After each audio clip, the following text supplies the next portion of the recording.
Maliban sa kaso gaya ng indirect bribery at malversation, maaari ring sampahan ng kasong tax evasion at tax deficiency ang mga personalidad na sangkot sa maanumalyang flood control projects. Sa panayam kay Bureau of Internal Revenue o BIR Commissioner Romeo Lumagi Jr., iginiit nito na may initial assessment na ang ahensya base sa mga paunang data at testimonya na kanilang nakalap. Hiwalay na investigasyon na nakatutok sa tax evasion at deficiency ang isasagawa ng ahensya sa mga kontratista, mambabatas at opisyal ng Department of Public Works and Highways o DPWH. Ayon kay Lumagi, posibleng umabot sa bilyong piso ang buwis na hindi binayaran ngunit wala pang maibibigay na eksaktong halaga ang BIR sa ngayon.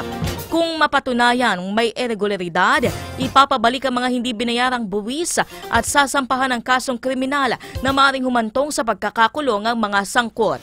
Posibleng ilabas ang BIR ngayon o sa susunod na linggo ang paunang mga personalidad at ang mga kasong isasampa.